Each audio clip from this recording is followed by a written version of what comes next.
اعوذ باللہ من الشیطان الرجیم بسم اللہ الرحمن الرحیم۔ اللہ تعالیٰ سے دعا ہے کہ اللہ تعالیٰ آپ سب کو اپنے حفظ و امان میں رکھے اور آپ تمام جو ہیں وہ دین کی خدمت میں مصروف ہوں، اور اللہ تعالیٰ آپ کو، آپ کی اولادوں کو خدا تعالیٰ کے پیارے دین کے ساتھ ہمیشہ جو ہے وہ مضبوط تعلق جو ہے وہ پیدا رکھنے کی توفیق دیتا چلا جائے۔ پچھلی کلاس میں ہم نے جو واقعہ کربلا کا پس منظر تھا اور اس کے بعد حضرت مسلم بن عقیل جو ہیں ان کی شہادت کا سارا واقعہ جو ہے وہ ہم نے پچھلی دفعہ ڈسکس کیا تھا۔ آج کی کلاس میں حضرت مسلم بن عقیل رضی اللہ تعالیٰ عنہ کی وفات کے بعد، شہادت کے بعد کیا واقعات رونما ہوئے اس کی طرف آتے ہیں، اور امید ہے کہ یہ ہماری آج کی آخری جو ہے وہ قسط ہوگی کربلا کے واقعہ کے اوپر۔ حضرت مسلم بن عقیل جب مکہ سے کوفہ کی طرف گئے ہیں تو حضرت امام حسین کی طرف انہوں نے خط لکھا کہ یہاں کوفہ کے لوگ جو ہیں وہ جوک در جوک جو ہے وہ آپ کی بیعت میں شامل ہو رہے ہیں، اور آپ جتنی جلدی ہو سکتا ہے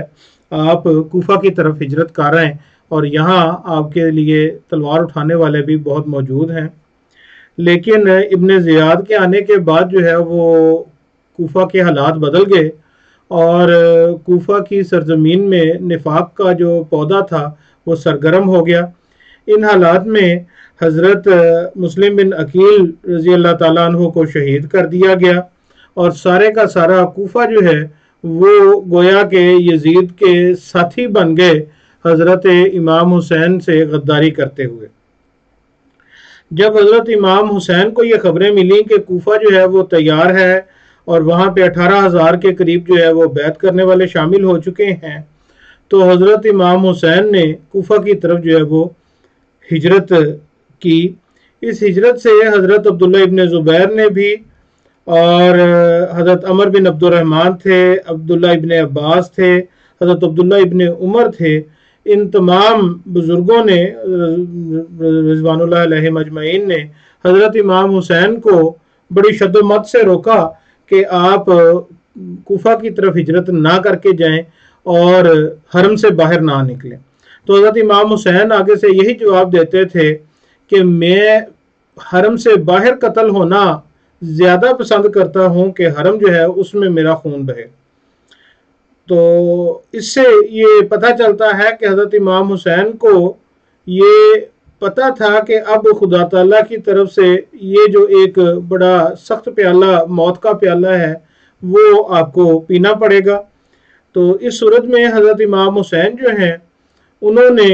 جو ہے وہ کوفہ کی طرف ہجرت کرنے کا پختہ ارادہ کر لیا۔ آپ کو بڑے بزرگوں نے روکا، لیکن آپ نے جو ہے وہ یہ ارادہ جو ہے اس کو ختم نہ کیا۔ جب آپ کوفہ کے لیے نکلتے ہیں تو کون کون سے مقامات وہاں پہ آتے ہیں یہ بھی آپ کو سکرین پہ نظر آ رہا ہوگا کہ حضرت امام حسین جب پہلے مدینہ سے نکلے ہیں مکہ کی طرف تو آپ تنعیم سے ہوتے ہوئے جو ہے وہ آپ آگے بڑھے ہیں، اور آپ مکہ میں شیب ابی طالب، یہ وہ والی جگہ ہے جہاں پر جو کہ حضرت ابو طالب کا یہ علاقہ تھا، اور یہاں پہ خوراک اور اس طرح کی چیزیں نہیں تھیں، تو آپ نے باقاعدہ مکہ کے اندر جو ہے وہ آپ شہر کے اندر نہیں گئے بلکہ شیب ابی طالب میں آپ نے جو ہے وہ قیام کیا۔ یہ وہی جگہ ہے جہاں پر نبی کریم صلی اللہ علیہ وآلہ وسلم کے ساتھ جب مکہ والوں نے بائیکاٹ کر دیا تھا تو نبی کریم صلی اللہ علیہ وآلہ وسلم اپنے تمام خاندان کے ساتھ اس علاقے میں جو ہے وہ شفٹ ہو گئے تھے۔ تو حضرت امام حسین نے بھی اسی علاقے میں جو ہے وہ رہنا پسند فرمایا۔ تو یہاں سے آپ شیب ابی طالب سے آپ کوفہ کی طرف جب روانہ ہوئے تو رستے میں جو جو واقعات آئے ہیں وہ بھی میں ساتھ ساتھ عرض کرتا چلا جاؤں گا۔ رستے میں حضرت عبداللہ ابن جعفر کا ایک خط ملا، بلکہ اس سے پہلے جو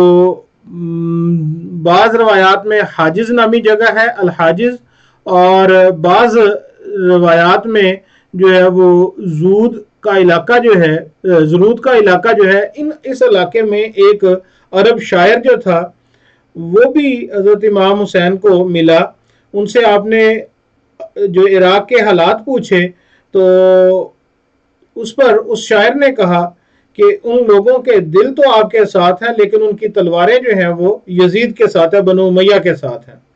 تو یہ ایک بڑا بزرگ شاعر تھا، اس نے بھی حضرت امام حسین کو کہا کہ وہ لوگ جو ہیں، چاہے ابھی تک خبر یہی ہے کہ وہ ہزاروں کی تعداد میں آپ کی بیعت میں آ چکے ہیں، دل آپ کے ساتھ ہیں لیکن تلواریں جو ہیں وہ بنو امیہ کے ساتھ ہیں. رستے میں عبداللہ ابن جعفر کا خط بھی حضرت امام حسین کو ملا، جس میں انہوں نے کہا کہ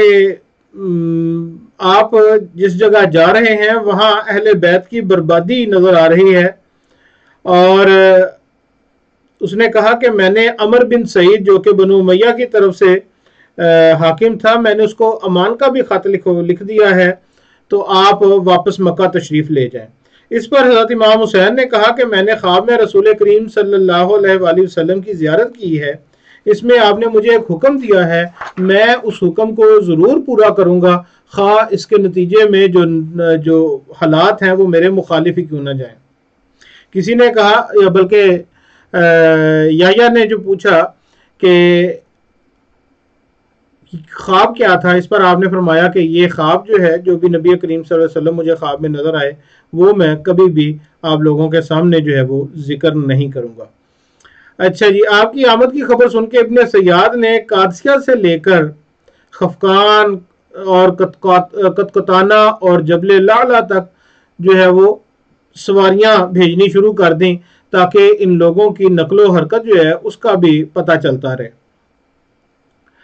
حضرت امام حسین نے جو ہے وہ قیس بن مصر سیدادی کو اپنی آمد کا خط بھی دیا اور کوفہ کی طرف روانہ کیا. تو ابن زیاد کے ساتھیوں نے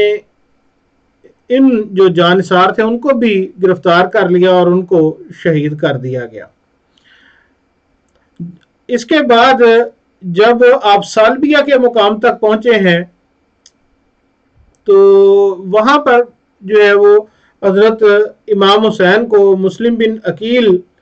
جو تھے ان کی شہادت کی خبر جو ہے وہ پہنچی ہے کہ حضرت مسلم بن عقیل جو ہے ان کو شہید کر دیا گیا ہے. اس پر حضرت امام حسین نے جو ہے وہ یہ ارادہ کیا کہ ہم واپس ہو جاتے ہیں اور اس بارہ میں مکمل سوچ سمجھ کے دوبارہ حملہ جو ہے یا اس طرف کا سفر جو ہے وہ کیا جاتا ہے. ان حالات میں جو حضرت مسلم بن عقیل کے بھائی تھے وہ کھڑے ہو گئے، انہوں نے کہا کہ آپ واپس چلے جائیں لیکن ہم اپنے جو بھائی ہے اس کا بدلہ لیے بغیر کوفہ سے واپس نہیں ہوں گے، ہم آگے ضرور جائیں گے. اس پر حضرت امام حسین نے کہا کہ میں بھی آپ کے ساتھ ہوں، مسلم بن عقیل میرا بھی بھائی تھا، میں بھی اس کا جو بدلہ لیے بغیر واپس نہیں جانے والا. اچھا جی، اسی دوران محرم کا جو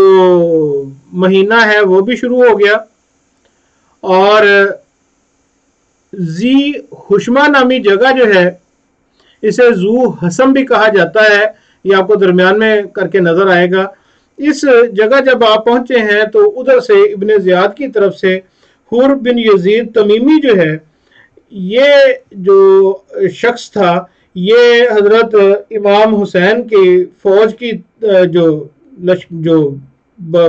کچھ لوگ تھے، قافلہ تھا کہنا چاہیے،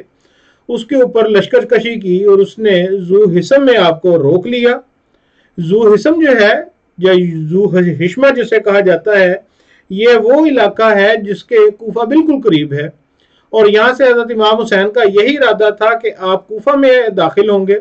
لیکن حور بن یزید تمیمی جو ہے اس نے حضرت امام حسین کو جو ہے وہ کسر مقاتل اور اس طرح دوسری طرف جو ہے وہ کربلا کی طرف جو ہے وہ کہتے ہیں کہ وہ دھکیل کے یہ شخص لے کے جانے والا تھا. اور اس نے کہا کہ آپ کو کوفہ داخل ہونے کا جو ہے وہ حکم نہیں ہے، آپ ہمیں ابن زیاد کا فرمان یہ ملا ہے کہ حسین کو گھیر کر ایک کھلے میدان کی طرف لے آؤ جہاں کوئی قلعہ نہ ہو اور کوئی پانی وغیرہ نہ ہو. حر نے یہ تمام فرمان جو حضرت امام حسین کو سنا دیا. ابن زیاد نے حر کو اور ابن سعد کو حضرت امام حسین کے مقابلے کے لیے کہا. عمر بن سعد نے کہا کہ خدا امیر پر رحم کرے، مجھے اس خدمت سے معاف رکھے، انہوں نے انکار کر دیا۔ ابن زیاد نے کہا کہ اگر تم اس سے عذر کر رہے ہو تو رے کی حکومت جو ہے وہ ساری تمہارے ہاتھ سے میں لے لوں گا۔ تو اس پر 3 محرم 61 ہجری کو ابن سعد جو ہے وہ 4000 افراد کی فوج لے کر جو ہے وہ نینوا کا جو مقام ہے وہاں تک پہنچ گیا، اور دوسرا حکم یہ پہنچا ابن زیاد کی طرف سے کہ حضرت حسین رضی اللہ تعالیٰ عنہ اور ان کے ساتھیوں پر پانی بند کر دو۔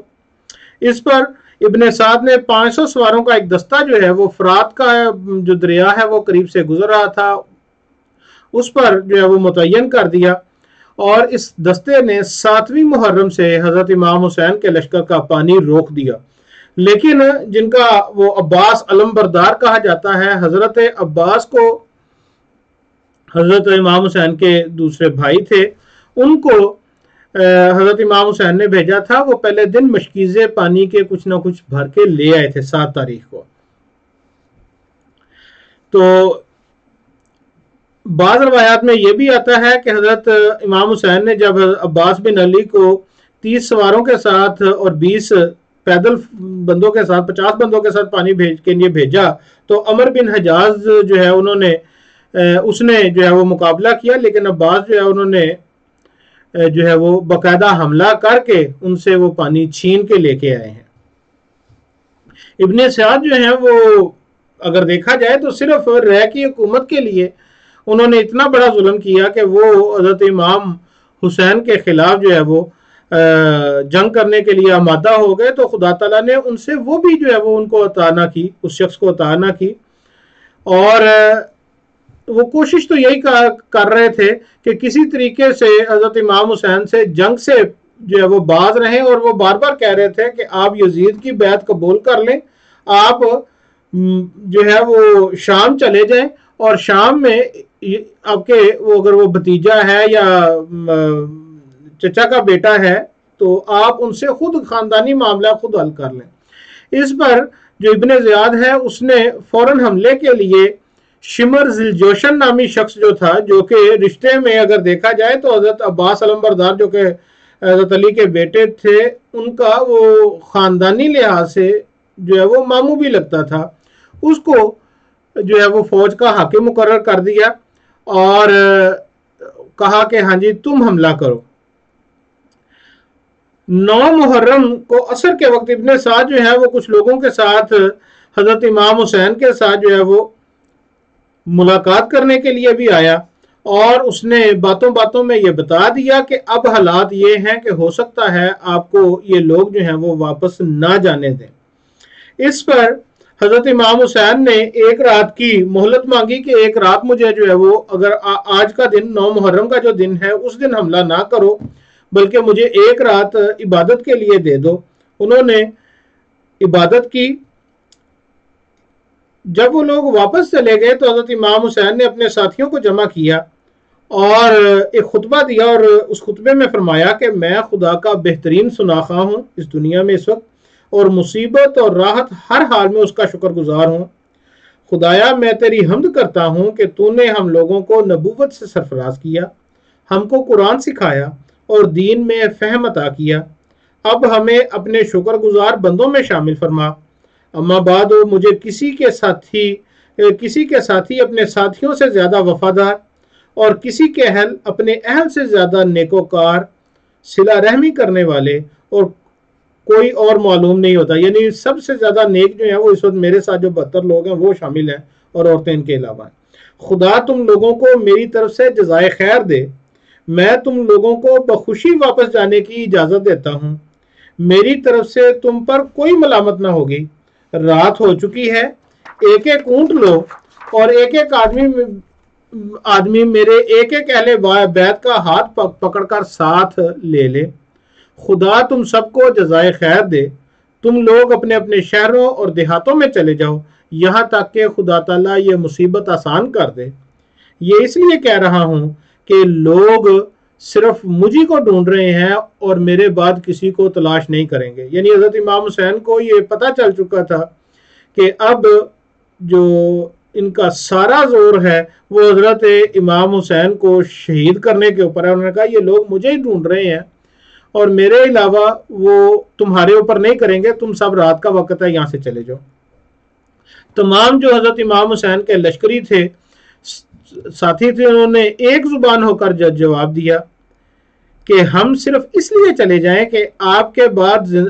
آپ یعنی حضرت امام حسین کے بعد زندہ رہ سکیں، خدا ہم کو یہ دن نہ دکھائے۔ اس جواب پر حضرت امام حسین نے بنو عقیل سے فرمایا کہ مسلم کا قتل تمہارے لیے بہت ہو چکا، اس لیے تم کو اجازت دیتا ہوں کہ تم لوٹ جاؤ۔ لیکن وہ غیرت مند بھائیوں نے جواب دیا کہ ہم لوگوں کو کیا جواب دیں گے کہ اپنے سردار اور اپنے آقا اور اپنے چچا کے بیٹے کو چھوڑ کر آئے اور ایک تیر بھی نہ چلایا، ایک نیزہ بھی نہ مارا اور ایک تلوار کا وار بھی نہ کیا، اور معلوم نہیں کہ اس کا کیا حشر ہوا۔ خدا کی قسم ایسا ہرگز نہیں کریں گے۔ حضرت امام حسین نے رات جان دینے کے لیے تیاریاں شروع کی،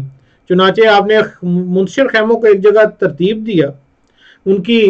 پچھلے حصے میں ایک خندق کھدوائی اور اس میں چیزیں ڈال کر آگ لگوا دی تاکہ صبح کے وقت دشمن جو ہے وہ پیچھے سے حملہ آور نہ ہو۔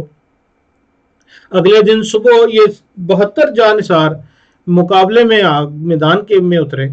اور دوسری طرف 4000 شامی فوج تھی۔ فوج کے قریب جا کر حضرت امام حسین رضی اللہ تعالیٰ عنہ نے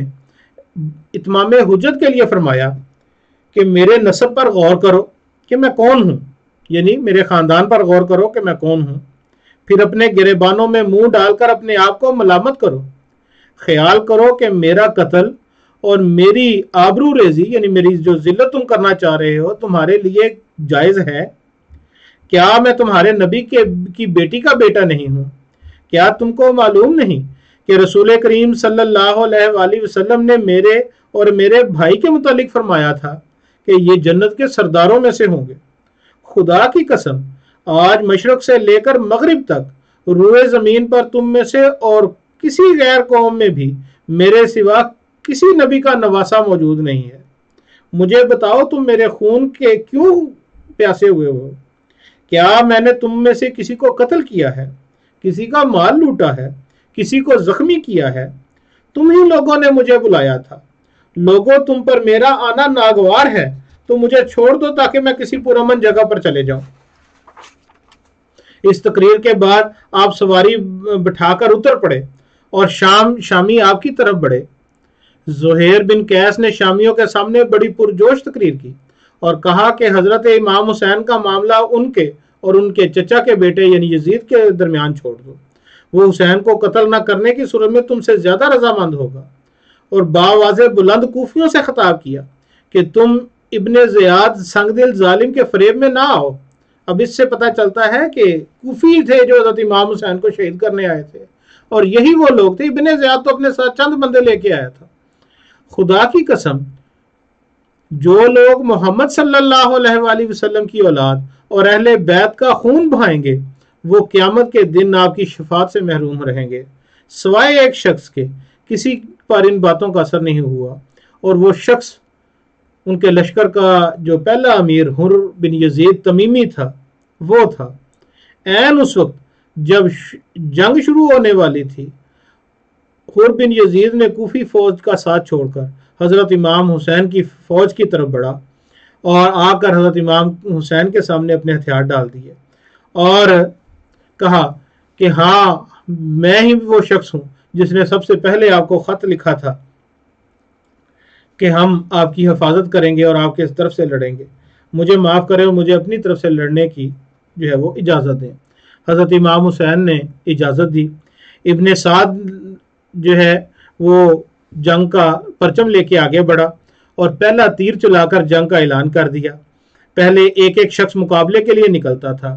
مگر شامی لشکر سے جو بھی آگے نکلتا تھا وہ قتل ہوتا تھا۔ اس لیے عمر بن سعد نے جو مبارزت اسے کہا جاتا تھا، ایک ایک بندہ صرف جنگ کے لیے نکلتا تھا، اس سے روک دیا اور عام جنگ کا آغاز ہو گیا۔ دوپہر تک بڑی پرزور جنگ ہوئی۔ حضرت امام حسین کی جو شمع تھی اس کے پروانے آپ پر باری باری فدا ہونا شروع ہو گئے۔ صرف چند جانثار باقی رہ گئے۔ زور کے بعد زور کی نماز کا وقفہ ہوا، زور کی نماز کے بعد دوبارہ بڑی زور سے جنگ ہوئی، اور سارے حضرت امام حسین کے فدائی جو تھے وہ ایک ایک کر کے جام شہادت نوش کر گئے۔ اب اہل بیت کی باری آئی،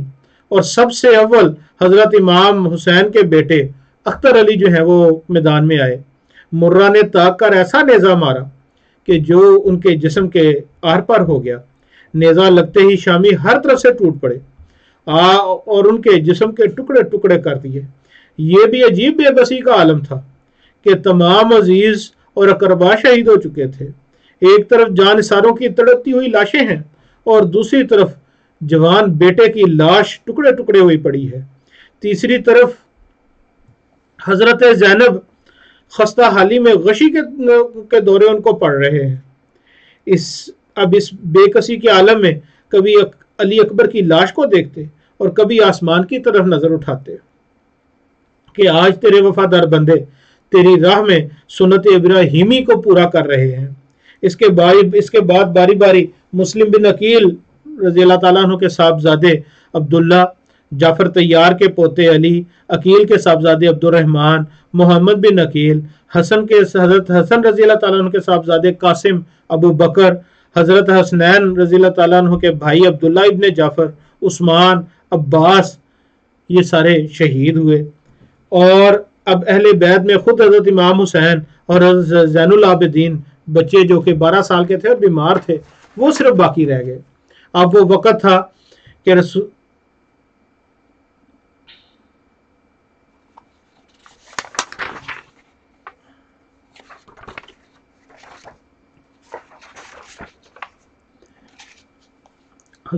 اس کے اوپر سارے جب وہ شہید ہو گئے،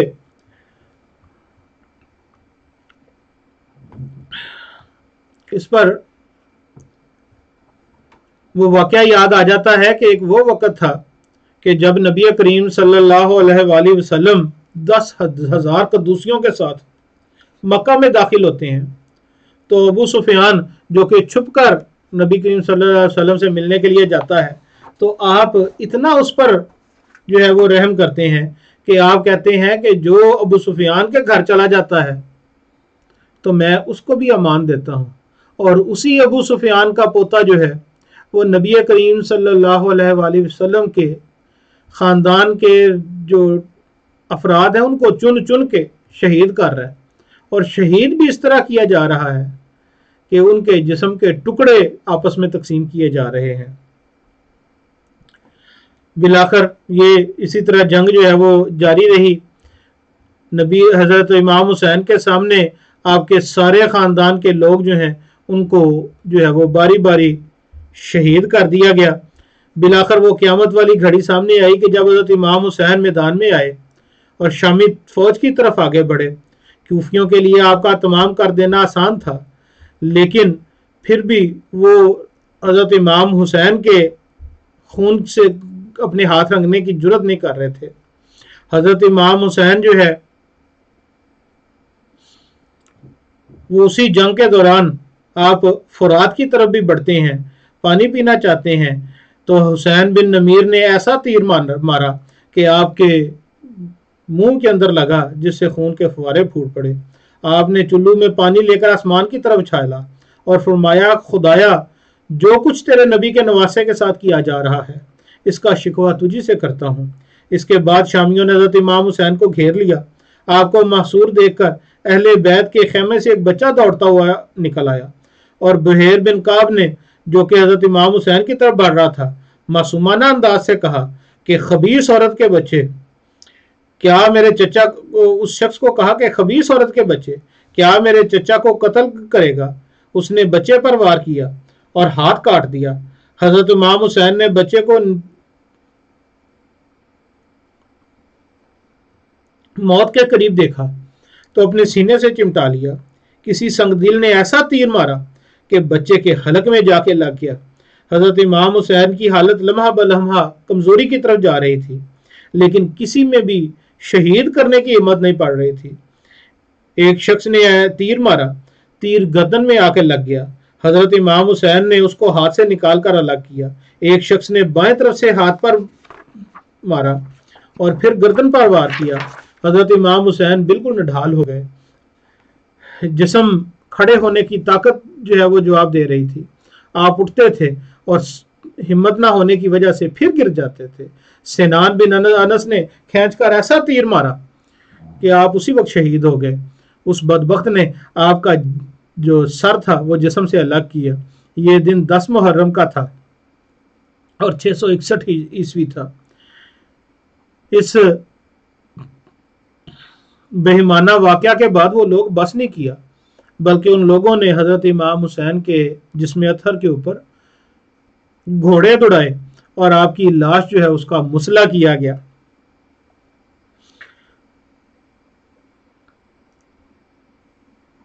یہ سارا کچھ کرنے کے بعد وہ لوگ خیموں کی طرف بڑھے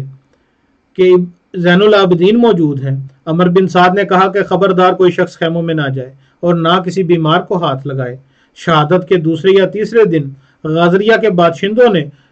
لاشیں دفنائیں، یعنی وہ لاشیں 3-4 دن وہیں پڑی رہیں۔ ابن سعد نے قافلہ کو کوفہ لے جا کر ابن زیاد کے سامنے پیش کیا۔ ابن زیاد نے اہل بیت کے حالات اور شہداء کے سروں کا معائنہ کر کے انہیں شام روانہ کر دیا۔ جب حضرت حسین دوسرے شہداء کے سر یزید کے سامنے پیش کیے گئے تو اس نے حضرت امام حسین کے سر پر ایک نگاہ ڈالی اور شعر پڑھ کر کہا کہ خدا کی قسم حسین اگر تمہارے ساتھ ہوتا تو میں تم کو کبھی قتل نہ کرتا، اور پھر عورتوں اور بچوں کو بلا کر اپنے سامنے بٹھایا۔ یزید نے ان کی حالت دیکھ کر کہا خدا ابن زیاد کا برا کرے، اب ابن زیاد کو خود بھیج رہا ہے اور کہہ رہا ہے کہ ہاں جی سخت سے سخت جو ہے وہ ان کے ساتھ سلوک کریں، تو دوسری طرف یہ جو ہے وہ شرارتی الفاظ ہیں کہ دوسری طرف ان سے بھی کہہ رہا ہے کہ بڑا جی میں تمہارے ساتھ ہوں۔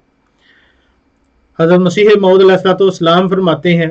واضح ہو کہ کسی شخص کے ایک کارڈ کے ذریعے سے مجھے یہ اطلاع ملی ہے کہ بعض نادان آدمی جو اپنے تئیں میری جماعت کی طرف منسوب کرتے ہیں حضرت امام حسین کی نسبت یہ کلمات منہ پر لاتے ہیں کہ نعوذ باللہ حسین بوجہ اس کے کہ اس نے خلیفہ وقت یعنی یزید سے بیعت نہیں کی، باغی تھا اور یزید حق پر تھا، لعنت اللہ للکاذبین۔ مجھے امید نہیں کہ میری جماعت کے کسی راست باز کے منہ سے ایسے خبیث کلمات نکلے ہوں، الفاظ نکلے ہوں، مگر ساتھ اس کے مجھے یہ بھی دل میں خیال گزرتا ہے کہ چونکہ اکثر شیعہ نے اپنے ورد اور تبرع اور لان تان میں مجھے بھی شریک کر لیا ہے، اس لیے کچھ تعجب نہیں کہ کسی نادان بے تمیز نے سفیہانہ بات کر دی ہو، سفیہانہ بات کے جواب میں سفیہانہ بات کر دی ہو، جیسا کہ بعض جاہل مسلمان کسی عیسائی کی بد زبانی کے مقابل پر آن کی شان میں جو وہ آن کی شان میں کرتا ہے حضرت عیسیٰ کی نسبت کچھ سخت الفاظ کہہ دیتے ہیں۔ بہرحال میں اس اشتہار کے ذریعے سے اپنی جماعت کو اطلاع دیتا ہوں کہ ہم اعتقاد رکھتے ہیں کہ یزید ایک ناپاک تباہ دنیا کا کیڑا اور ظالم تھا، اور جن معنوں کی روح سے کسی کو مومن کہا جاتا ہے وہ معنی اس میں موجود نہ تھے۔ مومن بننا کوئی امر سہل نہیں۔ اللہ تعالیٰ ایسے شخصوں کی نسبت فرماتا ہے قالت الاعراب آمنا ولم تؤمنوا ولکن قولوا اسلمنا۔ مومن وہ لوگ ہیں جن کے اعمال ان کے ایمان پر گواہی دیتے ہیں، جن کے دل پر ایمان لکھا جاتا ہے اور جو اپنے خدا اور اس کی رضا کو ہر ایک چیز پر مقدم کر لیتے ہیں اور تقوی کی باریک اور تنگ راہوں کو خدا تعالیٰ کے لیے اختیار کرتے ہیں۔ پھر آخر میں اس بات کی طرف آتے ہیں کہ یہ جو واقعہ ہوا اس سے کیا نتائج نکلے۔ عام طور پہ کہا جاتا ہے کہ قتل حسین اصل میں مرگ یزید تھا، اسلام زندہ ہوتا ہے کربلا کے بعد۔ تو حضرت خلیفہ رابع رحمہ اللہ علیہ نے اس بارہ میں بھی بڑی وضاحت سے ارشاد فرمایا۔ آپ فرماتے ہیں کہ اسلام جو ہے وہ زندہ نہیں ہوا، بلکہ اس طرح کے بہیمانہ حالات کے بعد اسلام جو ہے وہ اور زیادہ بدنام ہوا، اور وہ 1-2 دن کی بدنامی نہیں تھی۔ آج ہزاروں سال کے بعد بھی یہ چیز جو ہے وہ ایک کالے کلنک کی طرح جو ہے وہ مسلمانوں کے اوپر جو ہے وہ سامنے آتا ہے کہ نبی کریم صلی اللہ علیہ وآلہ وسلم کے بعد پھر اپنے خاندانی رنجشوں میں کس حد تک بڑھ گئے کہ ایک راست باز جو کلمہ حق کے لیے باہر نکلا ہے اسے صرف حکومت کے لیے ان لوگوں نے جو ہے وہ شہید کر دیا۔ آج ضرورت ہے اس واقعے کو اپنے نسلوں کے سامنے رکھنے کی ضرورت اس لیے ہے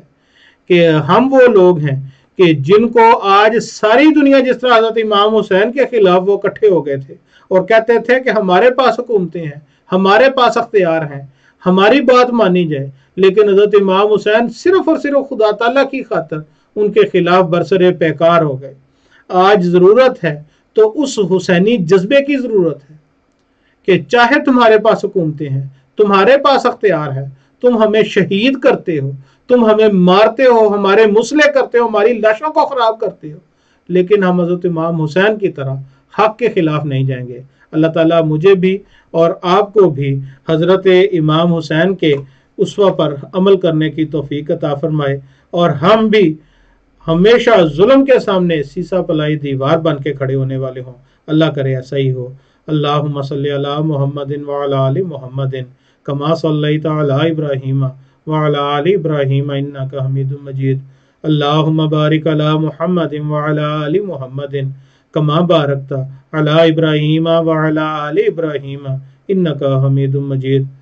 اسی کے ساتھ خاکسار کو اجازت دیں۔ السلام علیکم ورحمۃ اللہ وبرکاتہ۔